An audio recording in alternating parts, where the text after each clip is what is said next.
Hello viewers, আসসালামু আলাইকুম। 2007 মডেলের একটা জি করোলা প্যাকেজের গাড়ি। তো এটা আইডল আরপিএম ফ্ল্যাকচুয়েট করতেছে, আর গাড়ি আইডল আরপিএমে স্টার্ট অফ হয়ে যাচ্ছে এবং পিক আপ রেসপন্স অ্যাকুরেট নাই। আমাদের কয়েলগুলো ঠিক আছে, মিসিং নাই। এখন আমরা প্লাগগুলো চেক করব। এই প্লাগগুলো খোলা হচ্ছে। এই প্লাগ খোলা হয়ে গেছে, প্লাগের মাথা ভিজা।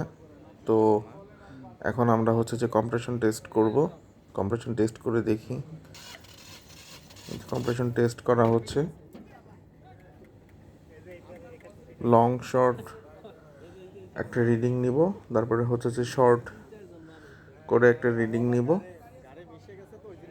ক্রমান্বয়ে 1 2 3 4 চারটা সিলিন্ডার থেকেই আমরা কম্প্রেশন টেস্ট করব, দেখি কি রেজাল্ট আসে। 1 ইঞ্চের ইঞ্জিনের কম্প্রেশন রেশিও 8 থেকে 10-এর মধ্যে থাকার কথা, কিন্তু আমাদের এখানে যে একটু হাই দেখাচ্ছে। তার মানে যে আমাদের সিলিন্ডার অথবা যে পিস্টন রিংগুলো ড্যামেজ হয়ে গেছে, যার কারণে ইঞ্জিন অয়েল সিলিন্ডারের মধ্যে চলে আসতেছে, তাই যে কম্প্রেশন হাই দেখাচ্ছে। তো এই অবস্থায় যে আমরা ইঞ্জিনটা চেঞ্জ করে দিব, একটা রিকন্ডিশন ইঞ্জিন লাগায় গাড়িটা ওকে করার ট্রাই করব। মারো মারো মারো।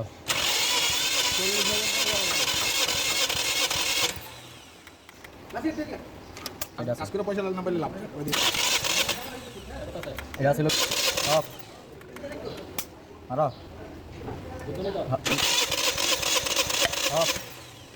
একজন গাড়ি বই রাখবে। মারো মারো।